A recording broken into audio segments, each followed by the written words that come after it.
Come on, game. I just need some minis.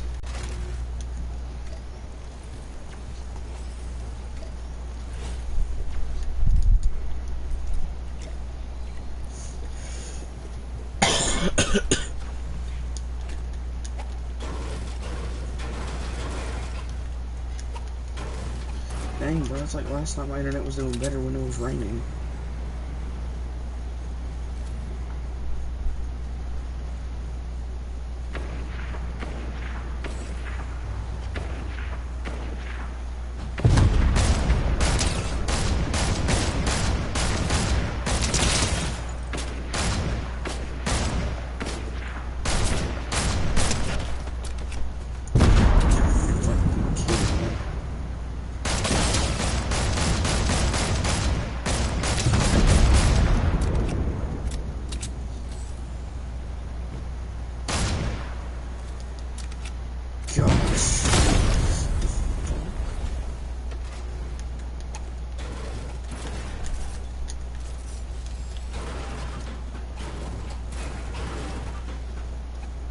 Get everything out of the way. Only color I need is this.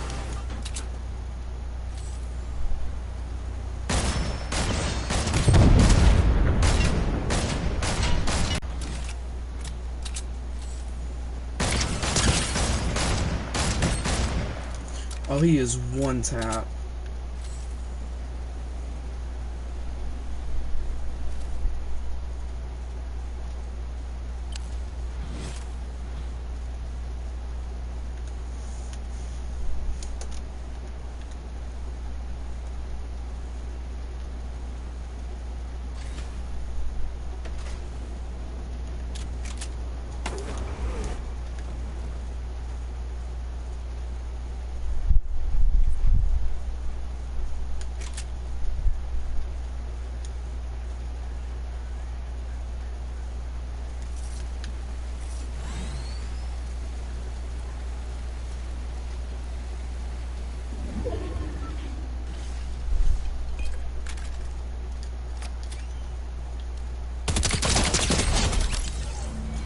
Then.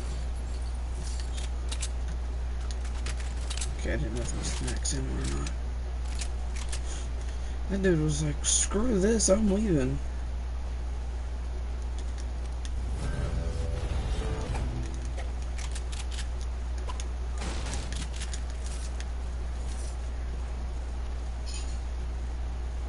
Ruh-roh, Raggy, that's not good. That's a tank.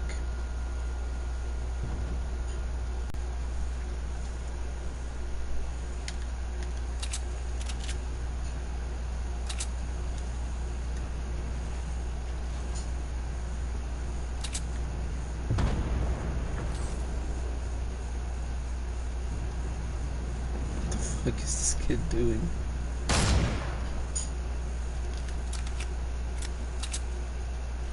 Thermal fish. Well, I already have a thermal AR, so what's the point, really?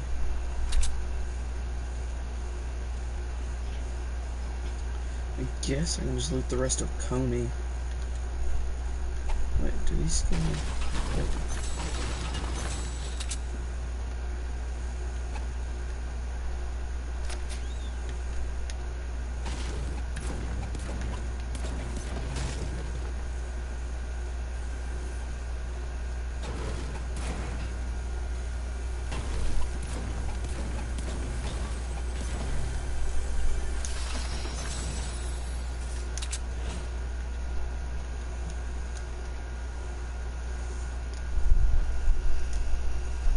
Doesn't necessarily look like anybody went here.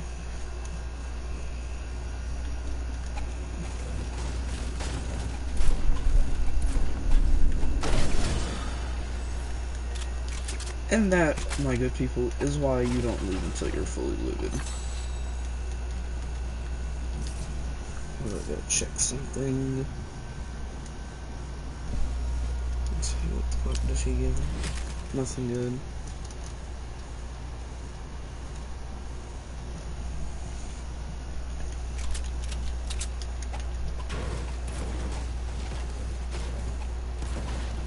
Gosh, I keep forgetting we can't get mats. Alright, feels bad for this guy. He's just falling. Can you move? Better right now. Get your hands on some of them and you're good.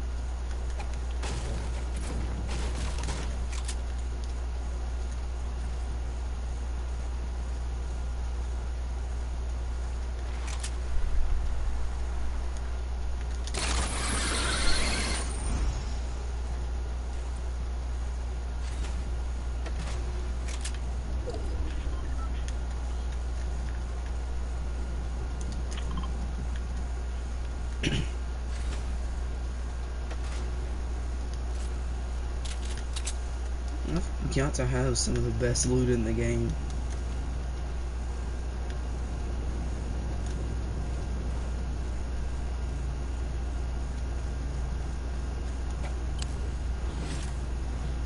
What the fuck is this chest?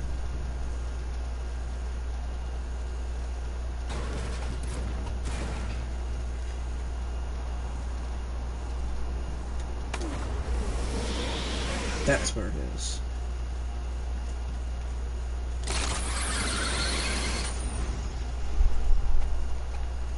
I need to make sure you can break that floor.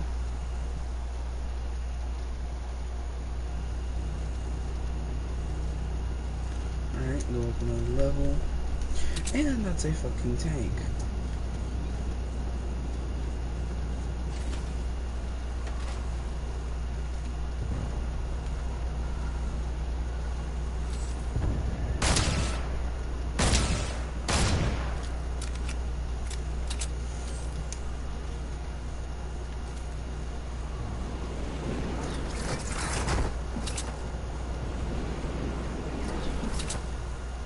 Now this is the ultimate height.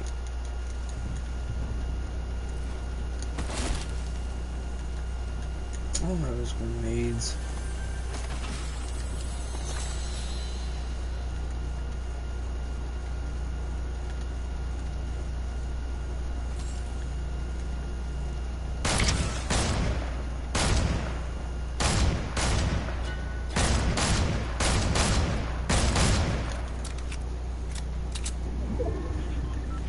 Maybe should use this instead.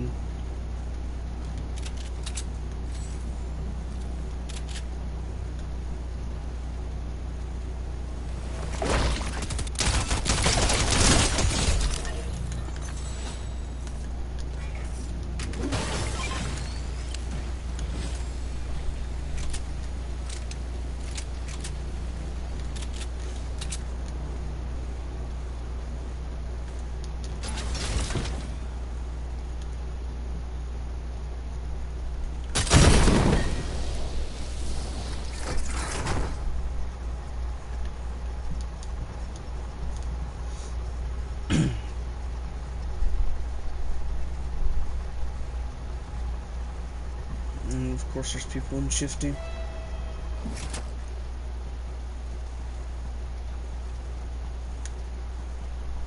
Let's get another contract.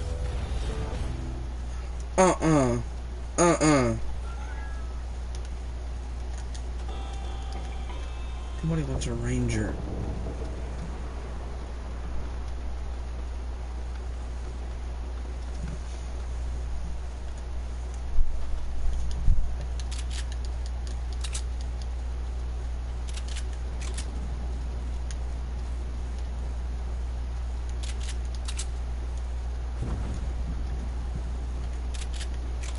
Use this.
Alright, so I'm gonna run this way. Yeah, they didn't have a big pod.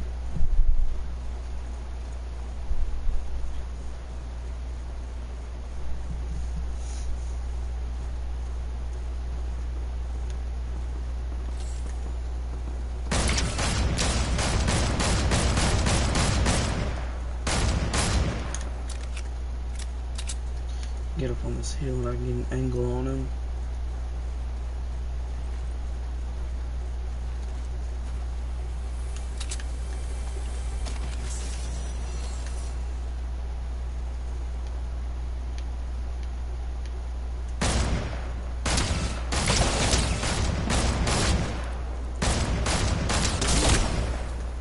No way. Fucking hit that.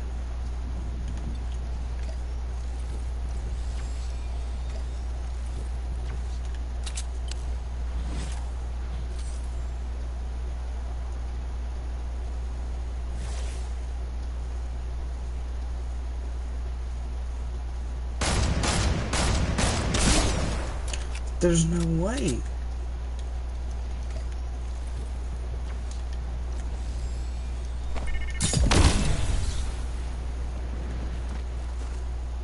Bro, I hit.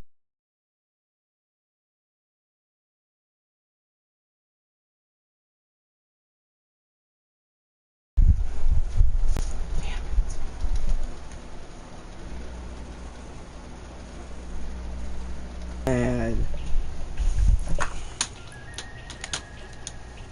that's why I don't like that shotgun, because, dude, look at that spam. Like, everybody was complaining about spam. And yes, there were people complaining about building, but spam was worse. You know, like, spam? Building? Let's just get rid of building.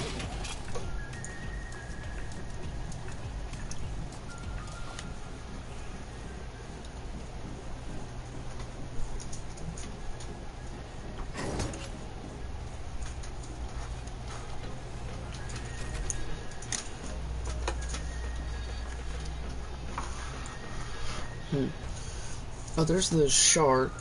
Oh, that's a baller. A Peely, a mech, the OG cannon, Burger, gold vending machine. Oh, that's the, what set of bones is that? It's from the monster event in like season 9, season X. Raptor, UFO, chest.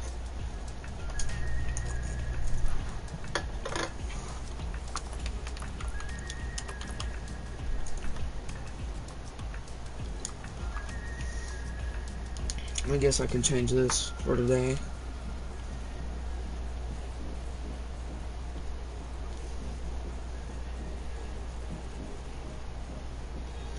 I remember getting this on the Switch, dude. It wasn't even my Switch, it was one of my friends. Oh, I remember this day. I was in school the day that Chapter 2 Season 1 came out. I was in school, I was in 6th grade. And we were sitting in the gym, because it was like raining and stuff. And I'm sitting in the gym, and I get on my phone. And I have a friend named Mason who no longer goes to our school. I said, Mason, fucking look at this. Look at the new season, look at it. You get thrown into a game. Now if you remember, you actually did get thrown into a game that season. I unfortunately lost that game. Because I was playing on mobile. Like, I did that for the longest time. And then I was saying about Chapter 2 Season 3 is when I started playing PS4, because that's when I got it. I got my PS4 in like Chapter 2 sometime. So yeah. Did I say Jaeger? Jaeger! If you don't get that reference, you do not know pop culture.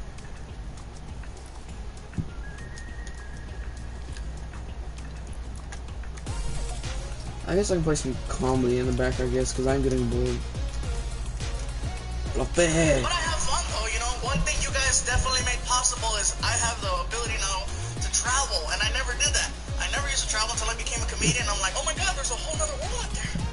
When I was hanging out in Florida, I got a chance to experience an amusement park that was a little different. It was an alternative park called Gatorland. It's a real park, and I've met the owners, and they're really cool people, but I gotta tell you, best part about this amusement park is they have a recording. The funniest thing I've ever heard. You call this park, this is what you hear. You've reached Gatorland, America's premier gator extravaganza. You've seen them on TV, now come see them live. Gatorland. You're gonna love this park. Then he says this, for Spanish, press 2. Oh, I gotta hear this. I don't speak Spanish, but you're gonna love this park.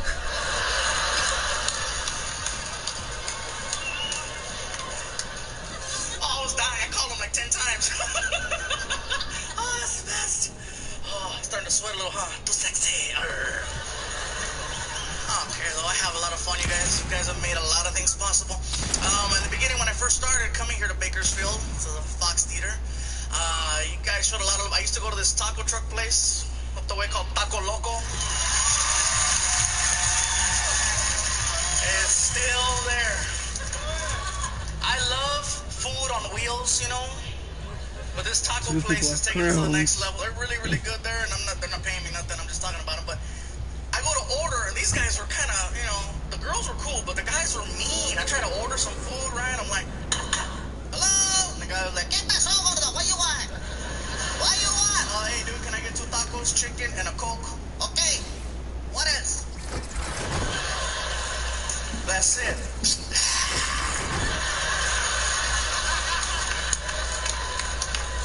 Mike, you can get this land. Yep, I can. Whatever, dude. We've had a lot of fun. We got to promote on a lot of different radio stations here in town to get the word out to you guys about the show. They try to get me set up on the Spanish radio station, and I've done that in the past, and it was okay. But the last few times, I had to say no because they put me on the radio with a guy who's like from Mexico. And I can speak Spanish, but you put me up against somebody from the motherland,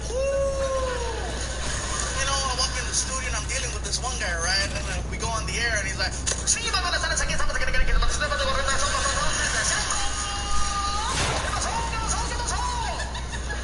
I meet that same guy in the hallway. He sounded just like that. I'm like, hey, how's it going? Are we on the air? No! Why are you talking like that? And I freaked out, because you imagine this guy goes on talking like that to his wife and his kids, come 2, 3 o'clock in the morning, his wife maybe wants to do a little something, and she tells her man, honey, tonight when I get this, what are you going to do to me? ¿Qué me vas a hacer? Bueno, primero que vamos a hacer, vamos a darnos al fondo. Vamos a quitarte los calzones para mirar ese culote. Sí, sí, sí, sí. Esta nalgada está presentado por Pepsi, sí.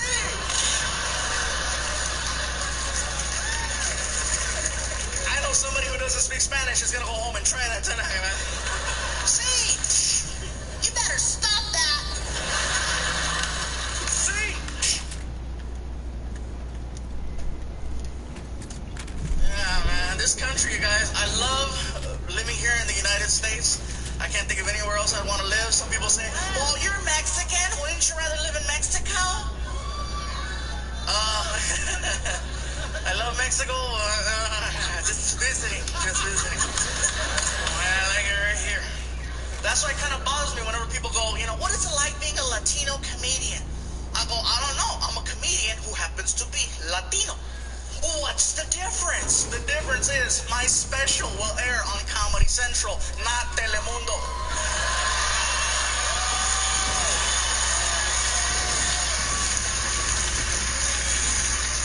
It's hard, you guys, you know. A little Espanol.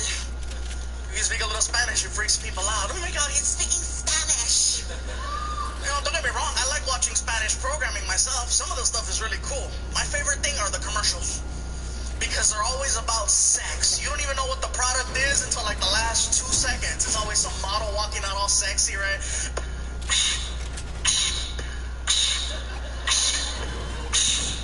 Hola.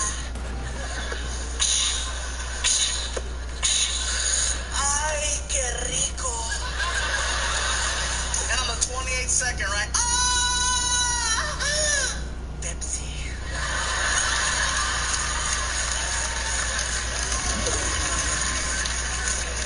And you're sitting there going, I gotta go get a Pepsi.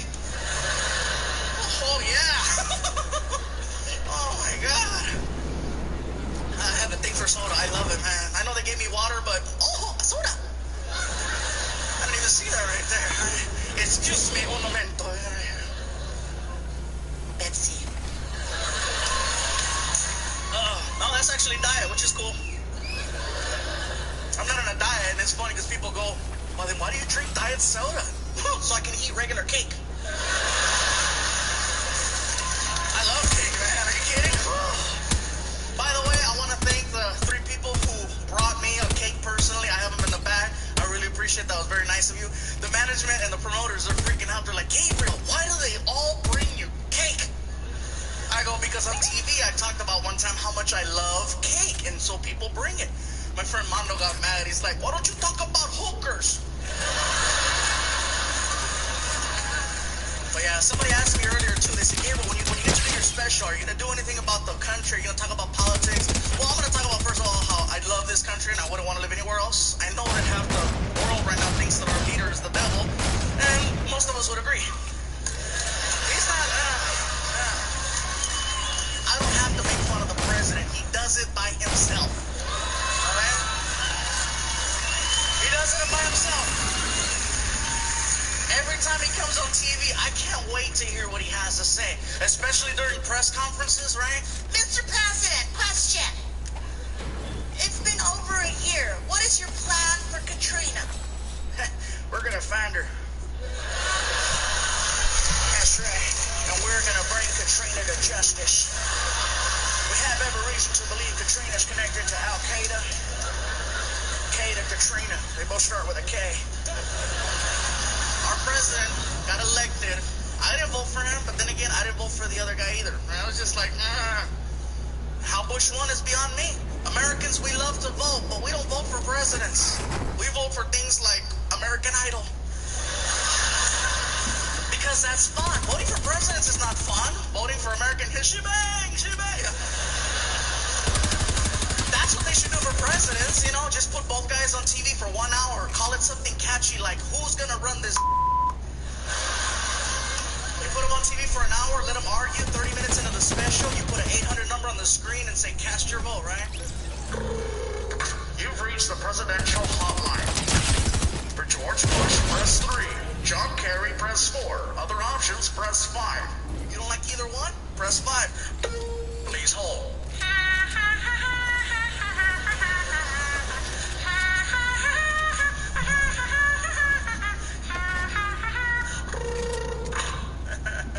I knew you'd be back.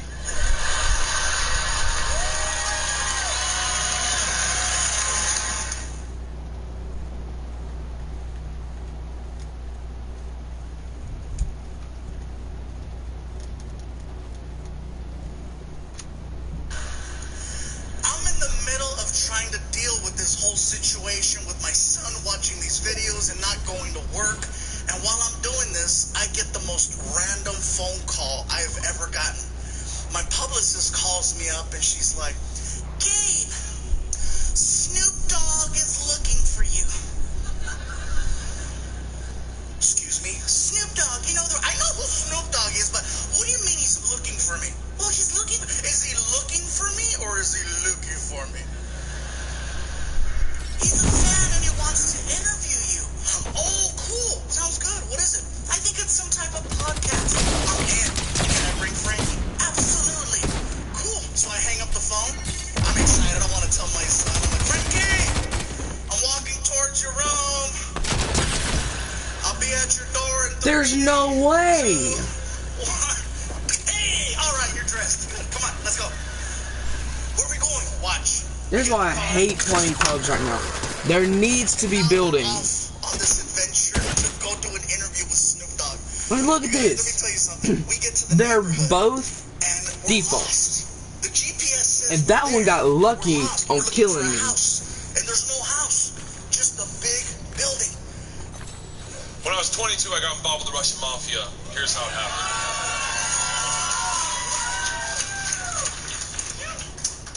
Florida State, I was not a very good student. I was there like 7 years. I was there in most of the 90s. I was in college longer than grunge music was around.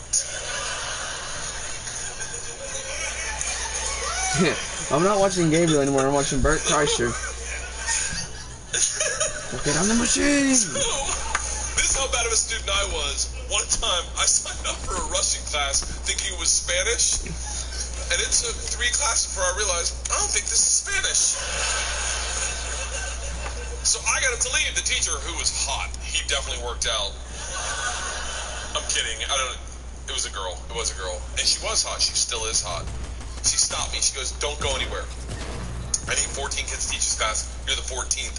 I need to teach this class in order to get my master's. So, if you sit back down, you don't have to do anything all semester, and I'll just give you a C. I was like, Strasvutia, bitches, I'm back. So I took Russian 1, The crown 2, was 3, there. 4, It was never mine. heard a word. Think about what I'm saying. I took 2 years of a language. Took 4 semesters of my college career. 4 semesters. Russian 4 was taught in Russian. Do you have any idea what it's like to go to a class and sit there like an immigrant at the DMV all day? Like,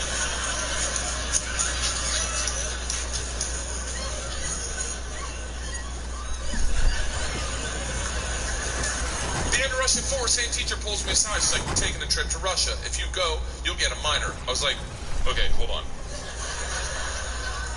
You know, I can't really speak, read, write, or understand the language, right? She's like, I'm fucking well aware of that. You gotta remember, I was taking tests in a language with which I was unfamiliar with their alphabet.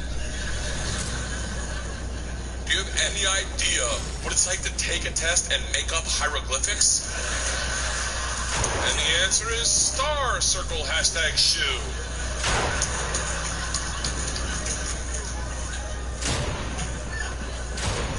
She goes, it doesn't matter. We need kids to make this trip happen, and if you go, all the classes you've taken and the ones you will take, dude, get a minor. And I was like, that's all you had to say. Let's go to Russia and fuck some minors. It was different. Minor, obviously. Learned that the hard way.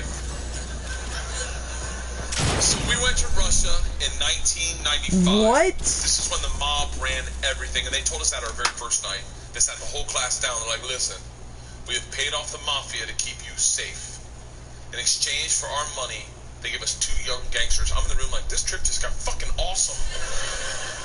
The word for gangster in Russian is banditi. They go, these banditi are going to live with us. They're going to walk you to class. They're going to walk you back from class. They're going to take you on field trips, walk you back from field trips. Do not speak to them. They're in the mafia.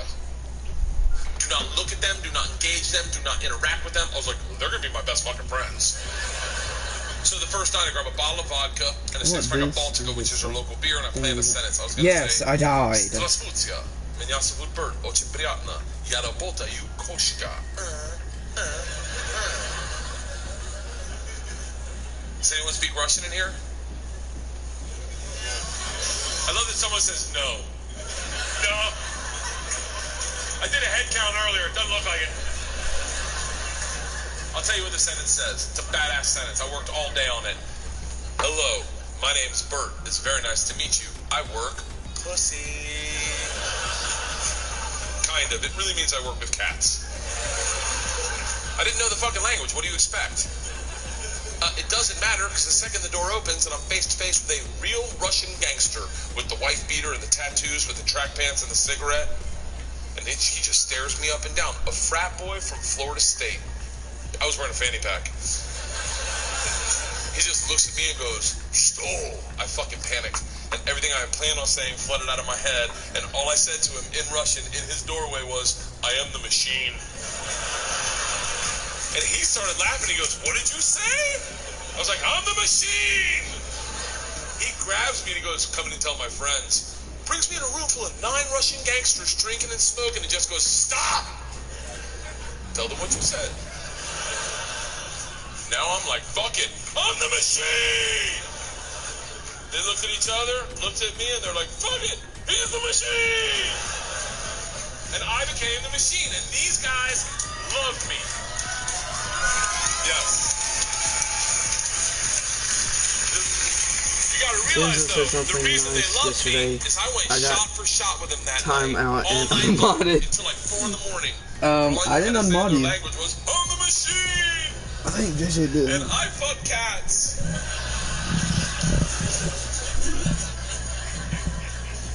So, we did everything together. We, like the guy Also, I didn't time out you or anything. That was JJ. We did everything together. We ran I timed out you one time, and that was like early on in the stream. It was literally the best summer of my life. And then one day, the whole class is taking a trip to Moscow. It's an overnight train trip. And I say to Igor, I go, this is going to be a blast. We're going to be in the same cabin. And he goes, I can't go. I said, why not? And he goes, different mafia runs train, different mafia runs Moscow. I said, well, hold on. What's that mean for me? And he goes, don't worry. I set up banditi. I tell them about you. They'll take care of you. Sure enough, we get to the train station, and he introduces me to my 2 new gangsters, Igor and Igor. Igor and Igor. And he says to me, he goes, guys, this is the machine. If you give the machine vodka, you'll have a great time. The big ear of the 2 Igors looks like a kid on Christmas. He's like, oh, I can't wait to play with a machine. He grabs me and he goes, the machine doesn't sit in coach. The machine sits in first class with us. I'm like, that's what I'm fucking talking about. We go to first class and it is pimped out with booze, food, and here's the real gangster part. Second the train takes off out of the station, everyone that works on the train comes in to pay their respects. The conductor walked in, rips off the stars and stripes to his shirt, places them on my lap, and goes, this is a present for the machine. It would be an honor to do a shot of vodka with the machine.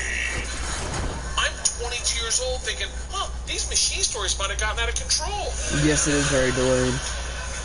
It's because of where all the booze in an hour, and Big Igor stuff stands is. up and he goes, machine, we go to the bar cart to get more vodka. My phone. I'm like, fuck it, I'm in the mob, I'll do whatever the fuck I want.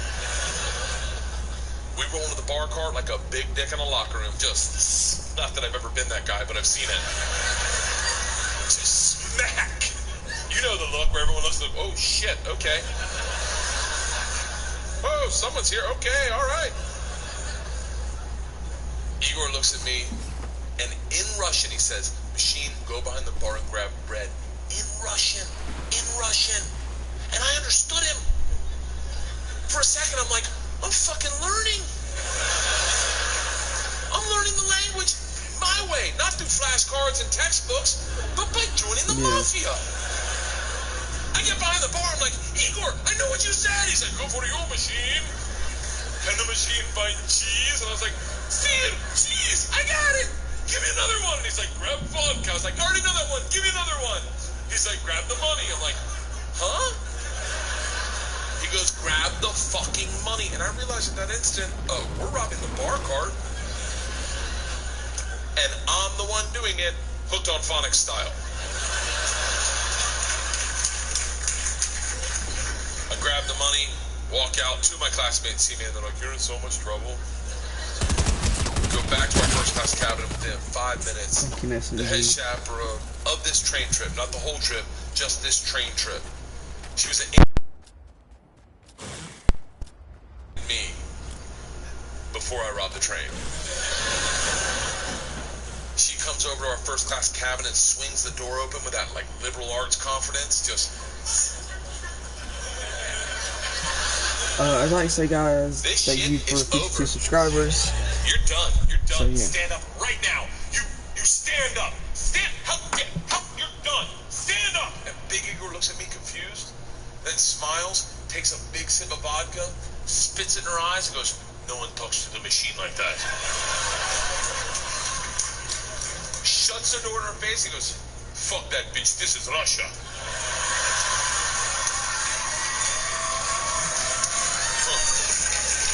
Don't worry, machine. When it gets dark, we have good time. Like, what the fuck are we doing when it gets dark? Reaches in his pocket, pulls out a ring of keys, and he goes, we're robbing the whole fucking train.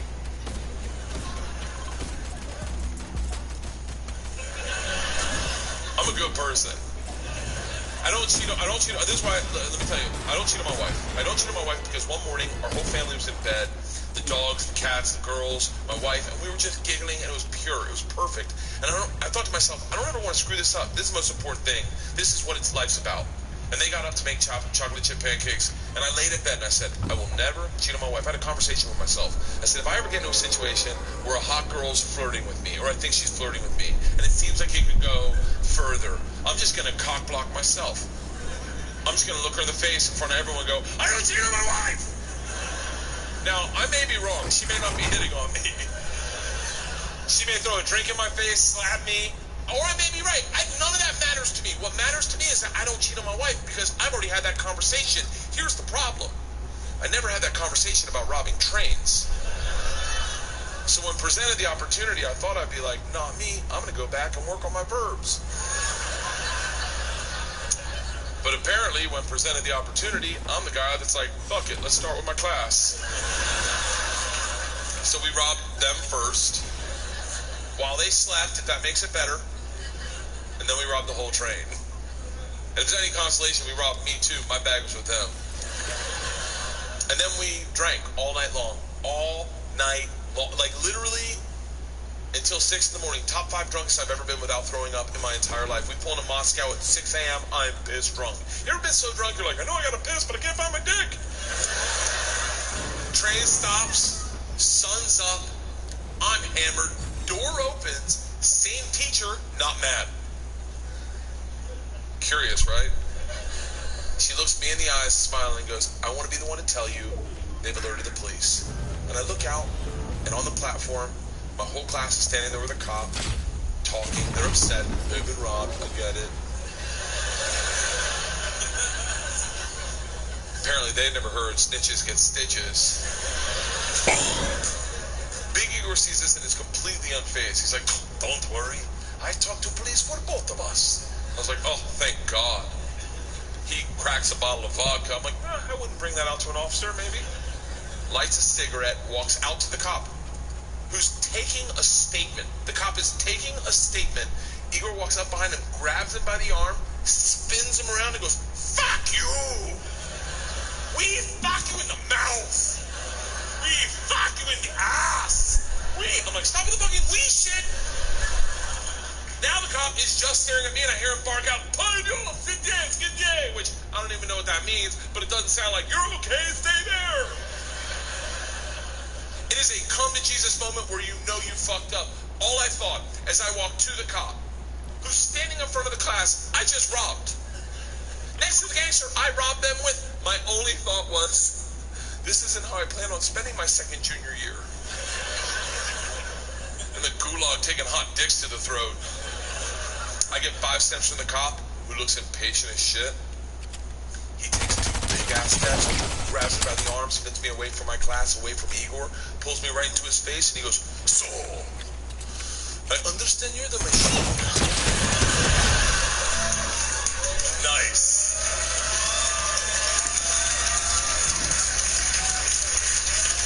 Tonight, you party with us. I was like, what? He's like, tonight you party with us, yes?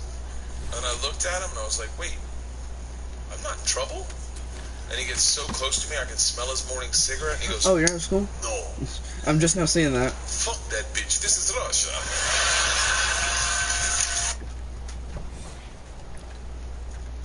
Hey, what's up, you guys? This is Gabriel Iglesias. Oh my God, it's fluffy. Hell yeah, it is. And I'm here hanging out in San Diego, California. Get ready for my big show tonight. As you can see, it's really big. It's not really big. You know what I mean? So anyways, you guys, this weekend is the encore presentation of my special, Aloha Fluffy, on Comedy Central. Now, Comedy Central is only available in the U.S. So for the rest of you worldwide, I want to give you guys a nice, big sneak peek of the special that is going to be eventually available on DVD, or if you hack it or however you get it. But I like to know that I'm giving this one to you guys to enjoy. So check this out. This is my story about me going to Saudi Arabia, and you'll see there's a surprise at the end because I wasn't expecting this either. So enjoy and please share. But it's 23 minutes long, so get ready. My agent calls me up and he says, Gabe, check it out. You're getting a request to perform in the Middle East. I go, really? Okay, cool. Army, Navy, Marines, Air Force? Who? Actually, the request is coming from a prince. Run that by me again. A prince. I said, Purple Rain? Not Prince. A Prince. I said, how do they know me? I don't know, but they say that they know you and they want to hire you. I go, it sounds like a joke, Matt. Trust me, it sounds legit. All right, if it's legit, I'll tell you what. Give whoever a ridiculous figure and let them know that they have to wire the money today, otherwise forget it. 4 hours later, Gabe, what? Ridiculous just called. Are you serious? I'm looking at the screen, bro. They wired all of it. Next thing I know, welcome aboard Saudi Arabian Airlines.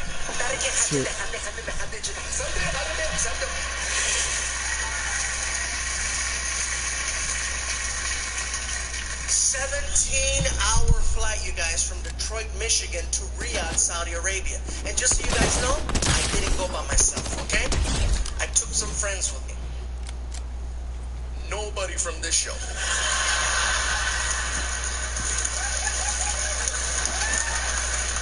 For obvious reasons.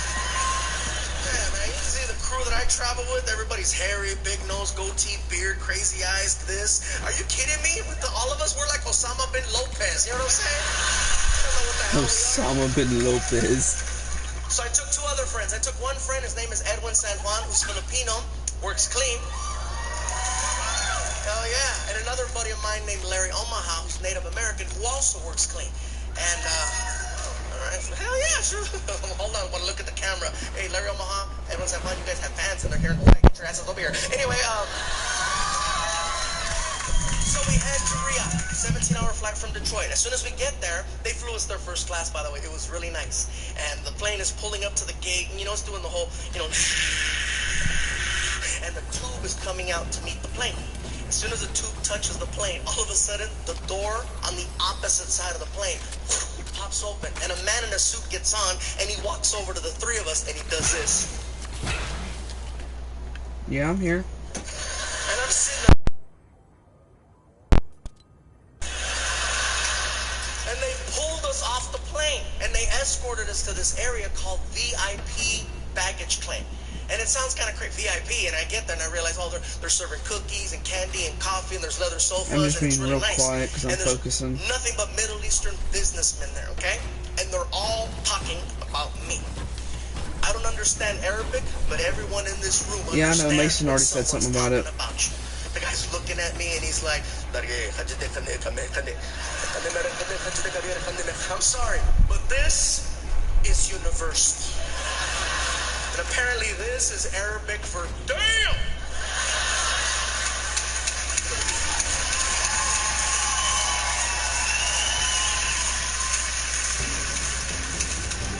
So then this other guy walks over to me and he's holding a sign, and the sign has my name on it, and he's really excited. He's like, it is you, come, it is you, come, we go. And I'm like, oh, okay, cool. So we grab our luggage and we follow him outside to the curb.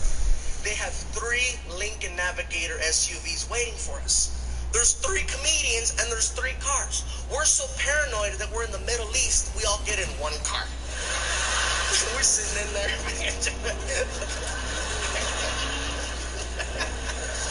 And we take off. We're heading towards downtown Riyadh, okay?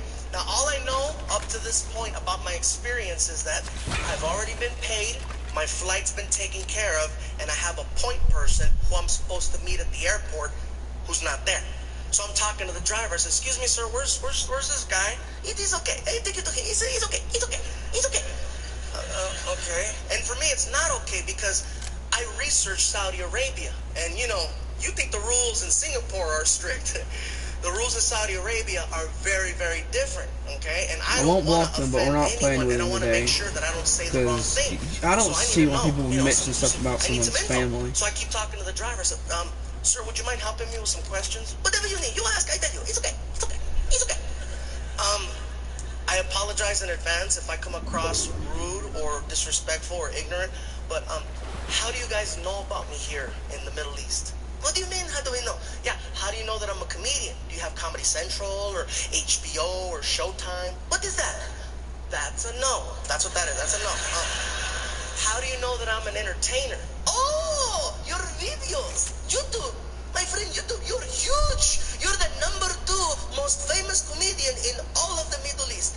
Number 2. You're kidding. I am not comedian. I don't kid. I am not comedian. I don't kid. I'm the number 2 most famous comedian in all of the Middle East? Yes! Who's number 1? Jeff Dunham. Okay.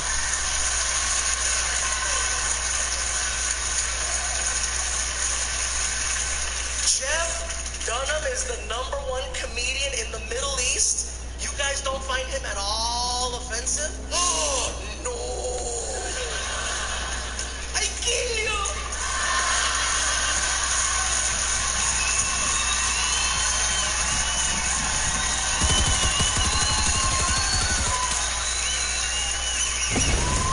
When I heard that, you guys, I was like, you know what? They get it. They get it. So I'm like, we're cool. We're sitting, we're driving, we're heading towards downtown. All of a sudden, the driver cuts the wheel really hard, and we get off the freeway, and now we're taking a side road going away from the city. And I'm like, excuse me, where are we going? We're going to the show. I go, it says here that we're staying in the city. Yes, you're staying in the city, but the show is somewhere else. That doesn't make sense. Why would you have the show somewhere else? How come you don't have it in the city? And then he broke it down. My friend, here in Riyadh, it is very different, okay? Your type of entertainment is forbidden in the city.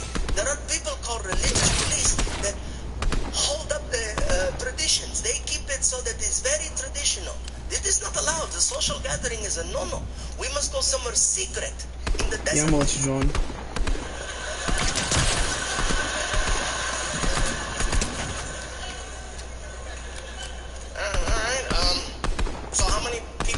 Expecting at the show? Easily between 700 to 800 people. That many? I told you. Number 2. Hey, sure enough, you guys, we pull up to this racetrack in the middle of the desert, and there's a giant tent set up next to it, and there's 800 people roughly there for a comedy show. And as soon as we pull up, radios start popping out. And I keep hearing on all the radios, fluffy. All of a sudden, some guy runs up on the stage and they hand him a microphone and he starts yelling to the crowd. I don't know what he's saying, but I've seen enough to recognize a hype man. Oh yeah, he's out there.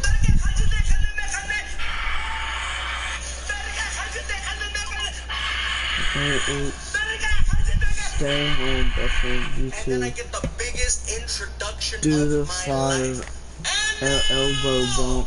Thanks, Doc. Virtual hug. You got this. I have no idea what you just said, but okay. And the crowd starts going, fluffy. And when I heard that, I freaked out. I was like, oh my God, this is going to be an amazing show. So I ran to the stage as fast as I could. I'm not a runner. I booked it to the stage, you guys, because I was so excited. And when I got to the front, it clicked that in Saudi Arabia, they still have segregation. And I didn't find out till the last second because I saw a line going down the middle. And on one side, men. Other side, women. And all the women in the front row were covered from head to toe. All I saw was this. Oh yeah, I had no idea I was performing for Assassin's Creed. I didn't know.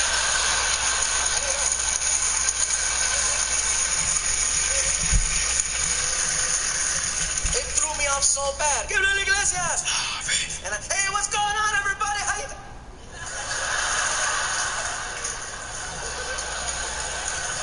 I froze. I've been doing this for 15 years. I don't freeze, but that threw me off so bad. I didn't know what to say. All of a sudden, men start yelling my jokes at me. My friend, do the donkey, do the donkey. Hey, chocolate cake, chocolate cake. Guy in the front, make fun of me. Hell no. Yeah. And the people started laughing. The women were laughing just as hard as the men. You know, granted, some of them I couldn't see, but for the most part, it's like, and I'm not trying to be disrespectful. You know, but they're moving and laughing. I even had fun with one of the girls. I said, oh, I saw your neck. You're going to get me in trouble. The Saudis had such an amazing sense of humor. They were laughing and carrying on, and I had no idea they were going to be like that. Was that a And then pump? after the show, I got a chance to meet some of the locals, and one guy was almost in tears. He was so emotional. He walks up to me, and he's just like,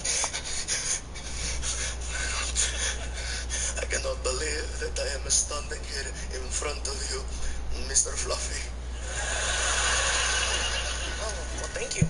Please, when you return to wherever you travel, let the people know what you saw, okay? Let them know that we're not all bad, that we're not all those bad people from Fox News, okay? Let them know, because we see Fox News, and Fox News believes that everybody in Middle East is bad. Everybody's terrorists.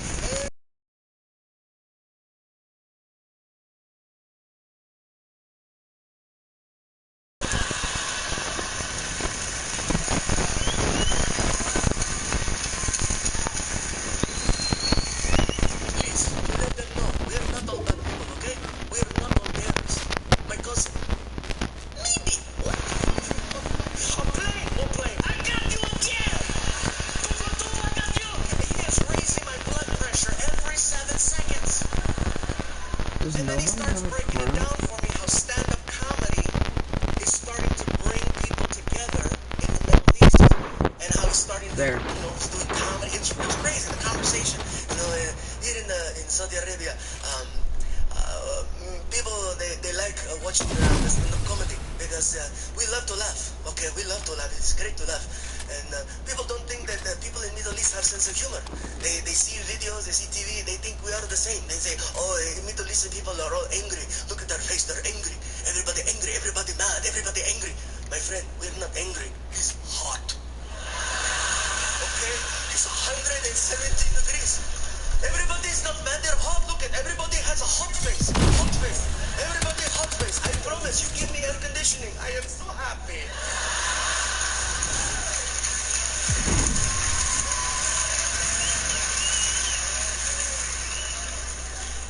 We are okay. We love to laugh. I've been doing the stand-up comedy for about 6 months now, and I have jokes. Good for you. May I try? Oh. All right, man. Go ahead. Okay, very nervous. Very nervous. Okay, here we go. Okay. Here we go. 2 Jews walk into a bar. Not in my country.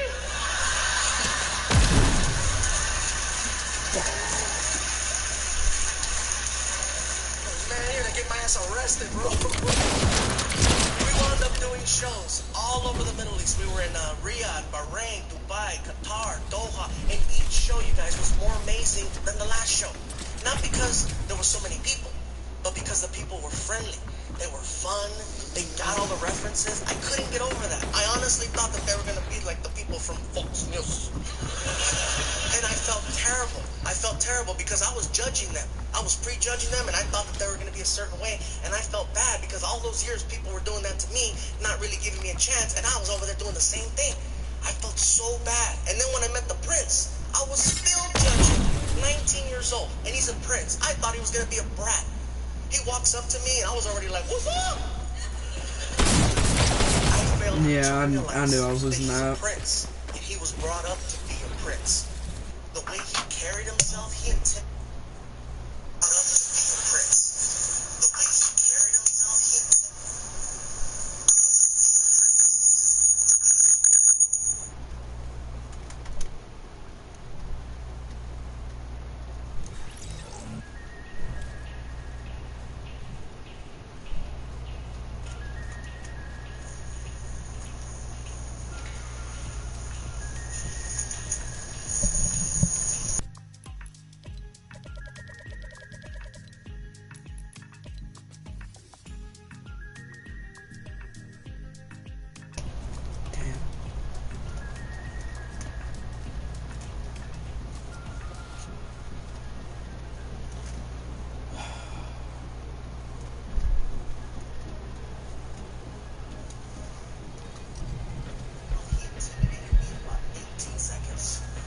Okay, I'm 36. Alright, y'all, I'll be right back. Oh my gosh.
was no violence, no bloodshed, no problems. Everybody was smiling. Everybody was getting along. It is possible. An American was here. An American was here. He kept saying American, American, American. Freaking 10 years being called a Latino comic. I had to go all the way around the world to finally get called American.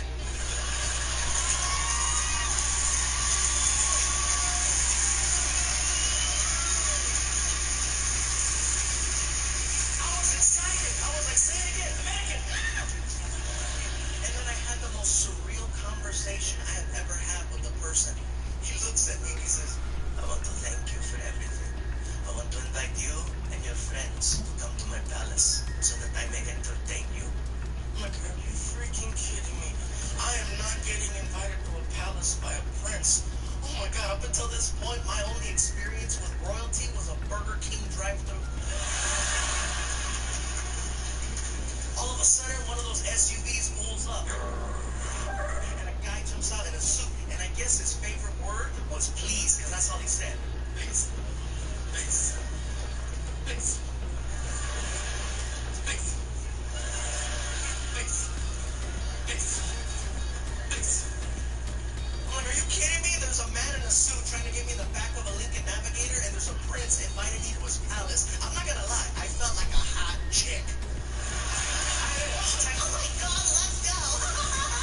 Hurry up, bitch, let's go.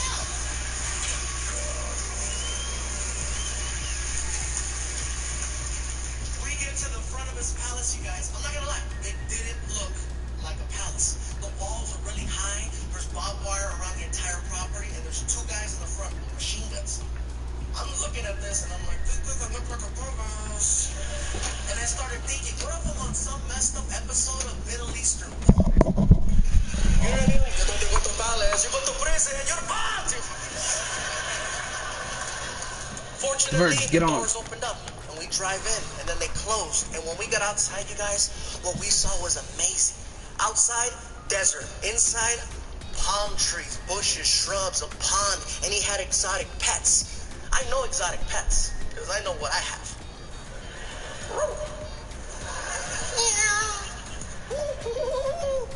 Over there,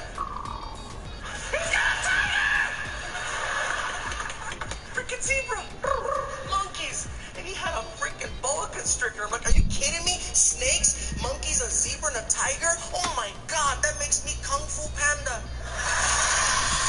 That makes me Kung Fu Panda. Hey, Astro. And I started thinking, what if he decides to keep me? It sounds messed up, but let me explain. Oh, guys, by the way, As an there American, is you a cannot just donation purchase box an now. airline ticket to go to Saudi Arabia. You have to be invited by a person of power. You know, when I left Detroit to go over there, I had to fill out a form that says I understand that I'm going to Saudi Arabia, and should something happen to Who me, is one of that? those things on the list being kidnapping, Who conveniently is right above low-key death. jolted? America is not responsible. The prince could have actually, you're mine. 2 weeks later, now he's showing someone else around, right? That is my snake, that is my Yes, it zebra, is. that is my Mexican.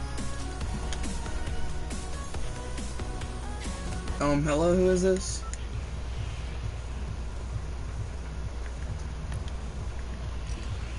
Hello?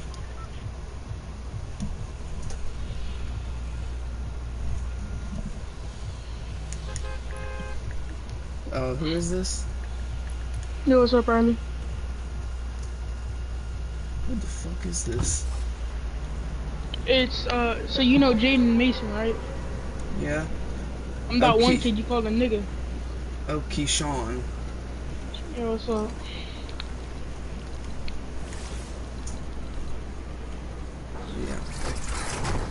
Yeah. I'm also currently live right now. Yeah, I know. I was watching your stream. Thanks.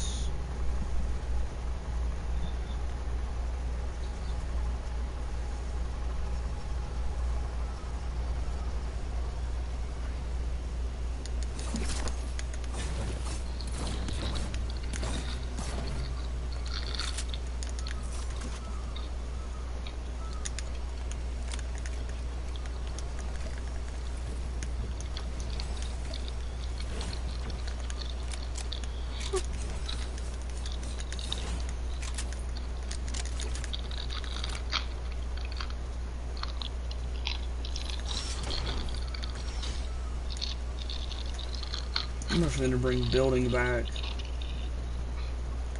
Why? Because, like, I'm not the best at building, but I build when it's necessary. Yeah, when you're like getting beamed by 12 people at the same time. Yeah. That happened to me No, earlier. now you gotta rely on tack sprinting across the fucking map without getting shot. Yeah. And hoping there's at least some kind of cover next to you. Yeah. I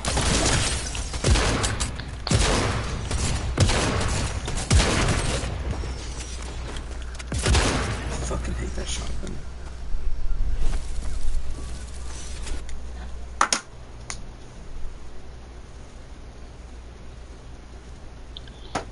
Come in.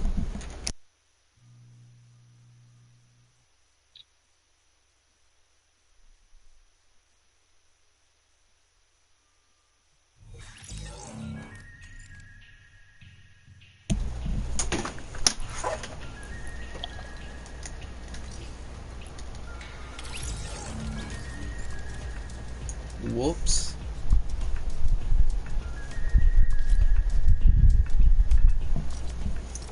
Sorry, bro. You said I called you an N-word. I didn't. Again, that is my tiger. Inside of some little box that says Jibril.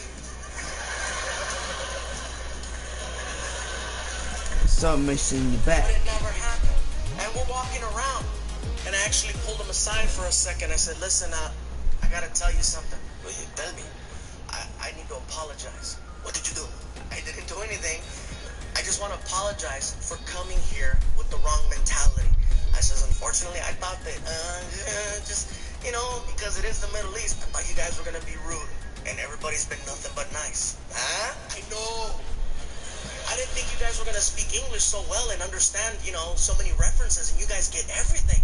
Huh? I know. I thought you guys were going to throw rocks. But you were funny.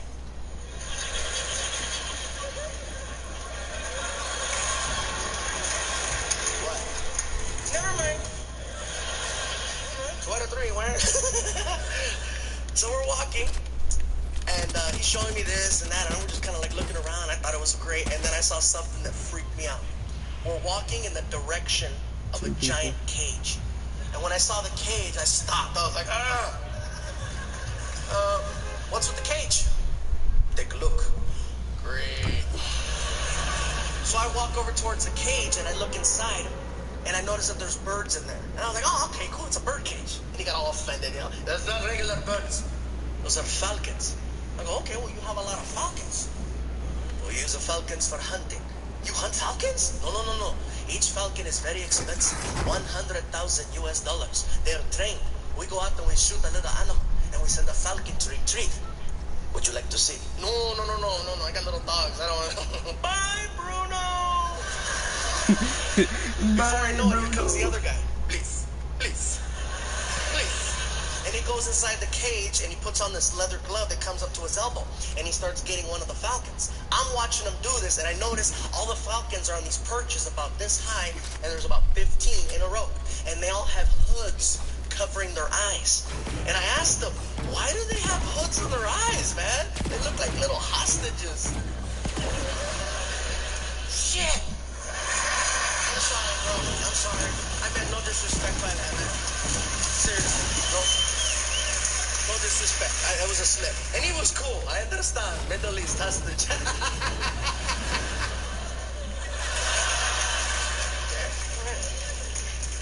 So the other guy comes out, and he's got a falcon with him, and he's got a glove, and he hands me the glove, and I put it on, and he transfers his falcon to my arm. And all of a sudden, he starts doing snapping things, and he's basically showing me that the falcon's trained. And I thought that was great. I thought we were going to kill something. I'm like, no, but we were just playing with the falcon. And I started getting excited, you know. And the more excited I got, the more the prince started showing his age. Because then he got excited. I'm like, this is great. It is great. Yes, this is so cool. So cool. Oh my God, you're so lucky to have so many falcons. I am so lucky. Would you like a falcon? So matter of fact, like, would you like a cookie? Would you like a falcon? Same way. Like, are you kidding me? Don't give me a falcon that can retrieve things. Shoo, you think I'm lazy now? Hell no. Don't give me a... I wouldn't even leave the house. I'd be at the front door. Donuts.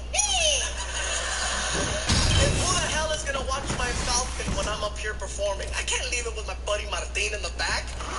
You know he would abuse it, take it to some nightclub, try to hook up with it, freaking hit. The redhead. The redhead. You know why I stopped you? It was too easy. I looked at him and I said, because you can smell it.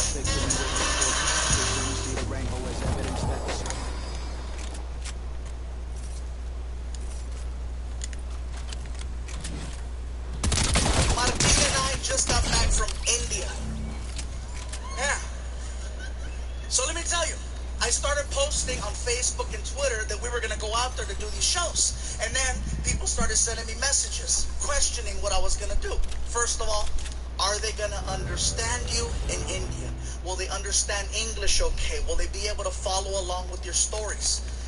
Once we got there, I come to find out that more people speak English in India than in all of the US and Canada put together. Might as well throw Mexico in there for extra credit. Because there's that many people, and yes, they have the internet. They got the internet, they got Bollywood, they got Hollywood. They understand American culture so much more than we understand theirs. Second thing, people tried to warn me about going over there. Gabriel, be careful. India is a third world country.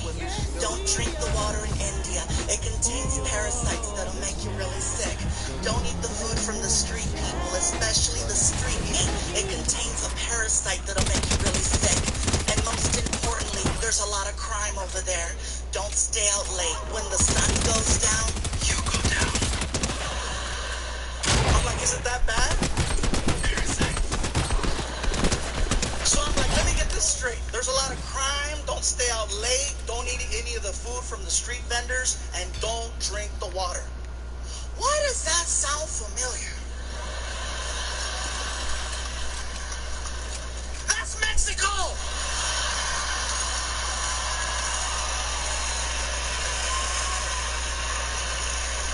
Really want the impulses. When Martin and I got over there, we found out that Indian people and Mexican people have so much in common, you guys. I'm telling you, it's insane how similar we are, especially the food.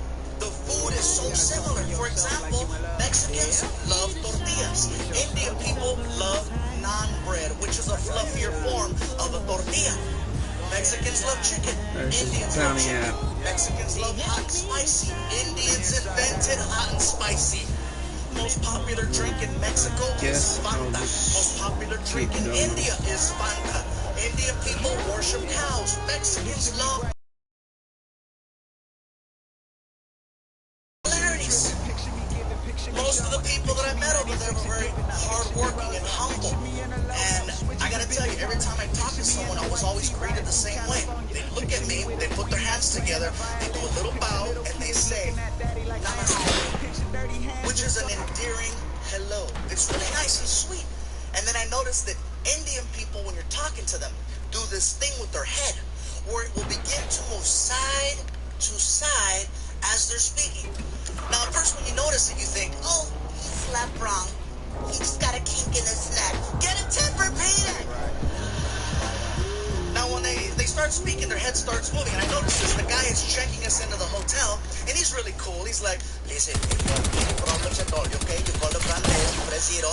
We will send somebody to your home to help you. Whatever you need, we got it for you right here, okay? It's very good. Now, one thing I notice is the more they talk and the more excited Indian people get, the more the head starts to move around. Somebody at the hotel yelled out to the clerk, that's Fluffy. And the guy was like, oh my God, I don't believe it. I can do it now. I thought it was you. I thought it was you. Oh my God, I cannot believe it. This is so crazy. Fluffy, Fluffy. Even crazier than that is that the mouth is actually connected to the neck. When the mouth stops moving, the head stops wherever the mouth left off. And when you see Indian people talking to each other, you can see it. Okay, let me tell you something. Okay, correct. Oh, okay, hold on. Wait. Hold on, wait. Okay. Like if you're Indian and you stutter, you are so screwed. Somebody stop him! If y'all could only see this video, bro. Let's look up Fluffy Loves India I'm not and gonna watch lie, you it. guys. When I first saw this happen, I thought it was hysterical. I thought it was funny. But then I started thinking about it. Head movement is just a form of expression. No matter where you live in this world, people express themselves in their own unique way, whether through facial expressions, hand gestures, body movement, extra words. Everywhere you go, things are different, and that's just how they express themselves in India. Now back to the whole Indians-Mexican thing. That is something else that we share in common with Indian people. Head movement. Now some of you in the building tonight are like, stupid, we don't have head movement. Yes, we do. It's a little different. See, with Indian people, the head movement is side to side. Mexicans, our head movement is front to back. The difference between that is that with Mexicans, we have to be very, very upset in order for you to see the head movement. Otherwise, you can't tell. With Indians, it's all the time. Oh, today is such a nice day. It is such a beautiful day today. I'm so happy. It's very nice. Very good. Oh my God, I can't believe this. Mexicans, when we're mad, that's when it comes out. For non-Latinos, hey, trust me, you cut off a Mexican in traffic, see what happens. ¡Sácate, pendejo! ¡Lárgate, cabrón! ¡Quítate, desgraciado!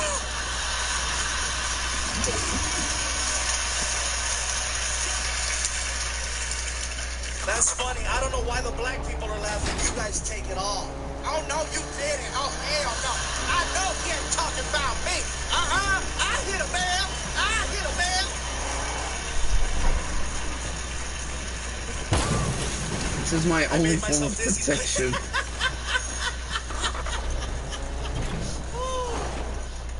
So let me tell you guys, if you ever get the opportunity to travel to India, I encourage you to check it out. You are going to see some beautiful things. You are going to see some amazing things. You are going to see some sad, depressing things and some real horrible things. Overall, it's a well-balanced trip. It killed both of us. Wow. But when you get back home here to the United States, you will have a whole different appreciation for your life. Believe that. I guarantee this, you guys. There's a lot of people in India, and with a lot of people comes a lot of traffic.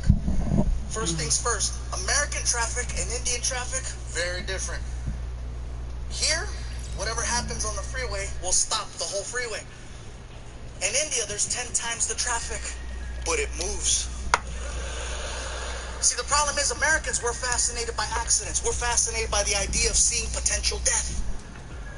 That's why we slow down on the freeways. We say we don't want to see it, but what happens in traffic? You know, what's going on over there?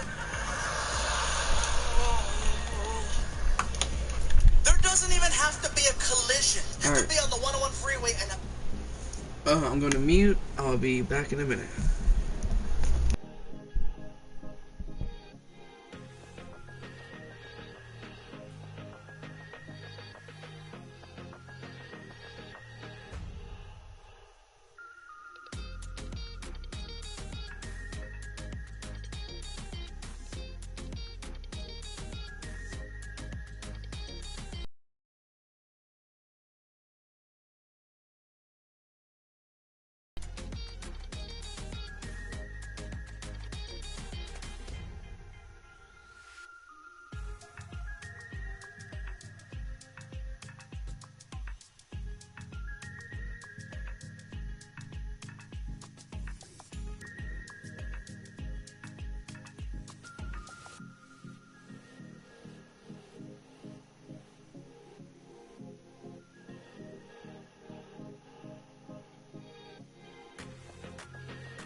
Alright guys, I am back. Jaja, get on. I accidentally said his grandma is a drinker. It was an accident, but if you want to block me and be a bully and crap, go for it. I'm not blocking you, but I am going to play with JJ today.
Hello, I'm back.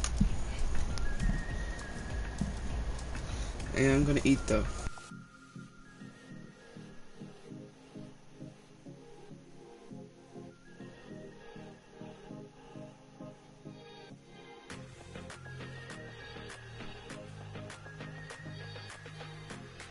What?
Hello, hello. I'm back. Oh my gosh, The Verge, you need to get on. I want to play.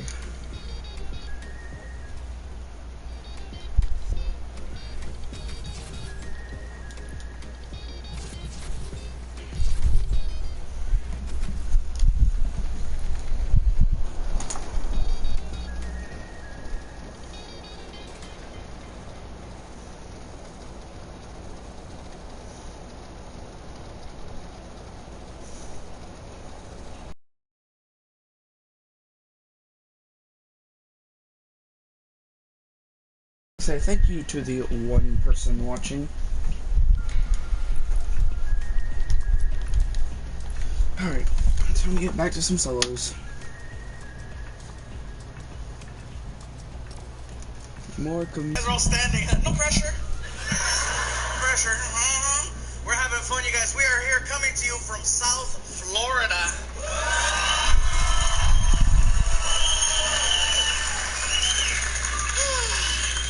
Heck yeah, man. Really close. I gotta ask you a question since we're here. I just want to know, how many Latinos in the crowd tonight?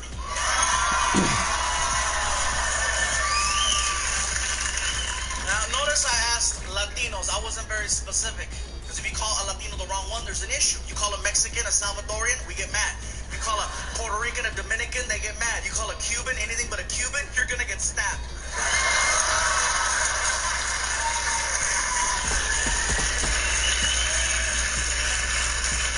So for everyone here and everyone at home, I have found a way to figure out who's who. It's very easy.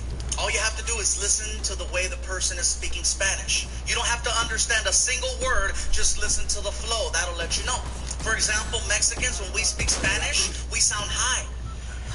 Seriously, you ask us a question, we drag it out. Hey bro, how's it going? Pues aquí nomás, hombre. Pues tú sabes, güey.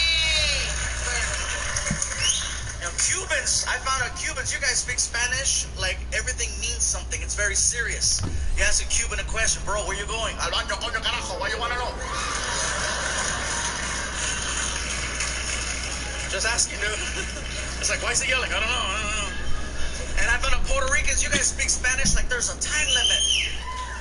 Ask a question, hey bro, what's up? Mira, bro, el otro día estaba con Hincha, me estaba platicando que chacha, Benito, yo no sé lo que está pasando aquí, no me pone, dame más gasolina. Even Mexicans were like, hey, write that down. Quick. Another one is the beverage. The beverage will let you know who you're dealing with. For example, a Mexican's preferred drink of choice is tequila. Okay? A Puerto Rican's preferred drink of choice is either Don Q or Coquito. Right? And a Cuban's preferred drink of choice is coffee. Now let me tell you how I know about this one. So a few years ago, Martina and I were doing a show at the Improv in Miami, and after the show was over, I was talking to Martina. I said, hey bro, I said, we got to try out some of this Cuban food everybody's been talking about. It's our first time here. And so we go outside to catch a cab, and when we got in the car, I figured something out, and that is that Cubans come in every color of the rainbow. Cubans and Puerto Ricans, you go from really, really white all the way to freaking navy black, just hardcore. Wesley Snipes, just dark, scuro. El negro! Hardcore, you know what I mean? El negro. I didn't know that there was such a thing as a black Cuban, because we get in the car and we're speaking Spanish, and this guy turns around and he's black, and he's like, ¿Dónde quieren ir? Where you wanna go? I'm like, oh my God. It freaked me out. I thought the partition was tinted. I didn't know. So he's yelling at, ¿Dónde quieren ir? I'm like, dude, why is he yelling? Don't worry about the platform. Is your stream delayed? I said, listen, yes, my stream is very much delayed. Where can we go? And then he takes us to this place called Calle Ocho, which, for everyone at home, Calle Ocho is Spanish for 8th Street, and it's an area where, you know, it's very authentic. And he takes us to this restaurant called La Carreta, okay?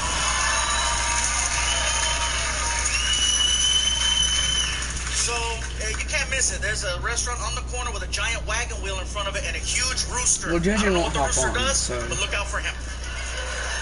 We walk inside, and I think, what was it, Martin, like 2 or 3 o'clock in the morning when we wanted? Easy 3 in the morning. Easy 3 o'clock in the morning. We sit down at this table, and we're looking at the menu. We're trying to figure it out. And what I do about the bananas situation, and all kinds of weird stuff I'm like, I didn't know that. Okay, bananas fine. Okay, let's do this. Exactly what to do. And here comes the waiter, and the waiter's coming over, and he gets in my face, and he's like, "¿Qué tú quieres?" And I'm like, I forgot. Why is he yelling? I don't know. I said, listen, bro, I'll tell you what, let me look at this menu a little bit longer. I think we need some time, right? Yeah, we were like, yeah, we need some more time. And I says, for right now, can I just get a coffee? And he's like, okay, un cafecito.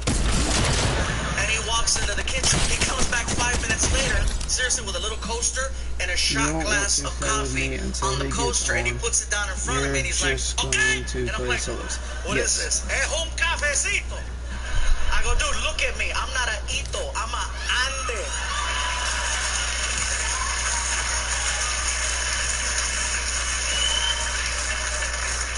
And then I started thinking, maybe he knows who I am. I get the joke. Bring the really big guy, the really little cup. And I said, bro, what is it? I go, no. I'll bring me a full-size cup of coffee. Take this back. I was frustrated. So the guy's like, okay, and what you want? Okay. So he grabs it, all pissed off, and then he goes in the kitchen and he starts talking trash to one of the cooks. He's like, Manolo, and then he comes back with a bowl of Cuban coffee, okay? And he puts it down in front of me, and he won't leave the table. He's like, okay. And I'm like, okay. Oh, I get it. He wants me to make sure this is what I want, right? So I pick up the bowl, and I take a little sip of it. And when the coffee hit my tongue, I was like, oh, my God, this is the most concentrated coffee I've ever had. It was really, really strong. And then it clicked. That's why they bring you a little shot glass of this stuff. So now I don't want to look stupid making him take a bowl of coffee back in the kitchen. So I picked it up to my face again, and I drank the whole thing.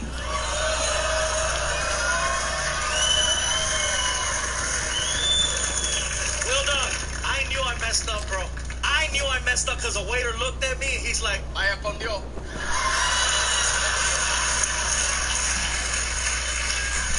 He goes back in the kitchen, he's like, Manolo, call 911. 10 minutes go by, you guys. I am so wired. That coffee is strong. That is the only way in the world Cubans can make that swim. He really just said that. And while I'm doing this, I get the most random phone call I have ever gotten. My publicist, I look forward to problems. I like problems. Because if there's problems, Frankie and I can work on it together to find a solution, right? And I see that as a great form of bonding. Now, don't get me wrong, you guys. Sometimes it's expensive.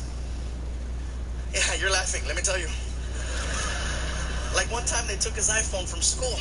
And he comes home and he's all devastated, right? He's like, Dad, I gotta talk to you. I'm like, what? Tell me what? They stole my phone. I'm like, that's why you're talking. And I started laughing. He goes, it's not funny. I go, you have no idea how funny it is. I go, so what happened, Frank? So they broke into my locker at school and they took my iPhone, they took my friend's iPhone, and if we go to the school right now, we can fill out a report. We know exactly who did it. Can we go to the school right now? I go, listen, Frankie, I'd love to, but I'm really, really tired. I just got off a flight, and I just, I'm really, really tired. I promise you tomorrow morning I'll take you early. I'll help you fill out the report, and we'll turn it in. Can we go right now? I go, Frankie, seriously, please, tomorrow. I need my phone. I go, listen, Frankie, you can handle one day without your phone.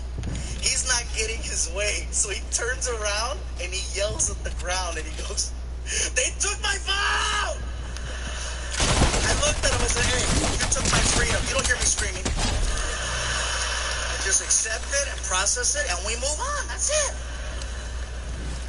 That should not have won that. What's going to happen? I go, well, I'm going to go upstairs, take a shower, and probably go to bed. No, what's going to happen if I don't get my phone back? I go, that's a good question, Frankie. I don't know. You're not going to give me a new one? No, dude, I already got you a phone. It was your responsibility to take care of that phone. It's not fair. Life's not fair, Frankie, okay? But things happen. Just give me a phone. Dude, seriously? And then he looks at me and he says, and this kind of messed with me, he goes, you should give me a phone. It's nothing for you to give me a new phone. It's nothing for you to get me a new phone. Bay Area, my son thinks that what I do is easy. He thinks it's easy because all he sees when he attends 1 or 2 shows per year is that I walk out on stage, you guys start chanting, and then cool magically appears in his room. He doesn't realize that this is actually a job and there's sacrifice that comes along with it. So I told him, I said, listen, Frankie, how about this? How about you explain to me why I should get you a new phone? And if it makes sense, I'll do it right now. Go. I need one. I said, no, Frankie, you're a teenager. You don't need a phone. A cell phone for a teenager isn't a necessity. It's a luxury, okay? It's not a necessity. It's a luxury.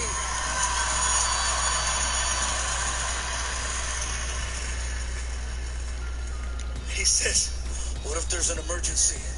I go, like what? Someone taking your phone? What did you do today when they took your phone? I went to the cafeteria and I talked to my friend Angel and he let me use his phone and I called my mom and I go, and guess what? If that doesn't work, you can go to the office and let them know there's a family emergency. Please contact my mom or my dad. Next, what if you need to get a hold of me? I know what school you go to. What about when I'm walking home? I know the route that you take. And then he pulled this one out, one of the greatest lines ever. You know what? You talk a lot about me on TV. People know who I am now. What if someone tries to kidnap me? I said, you weigh 225. Good luck. They are not kidnapping your ass without an iPhone and a box of Oreos. That's the only way that's going to happen. I said, Frankie, do you realize how lucky you are? You had a phone.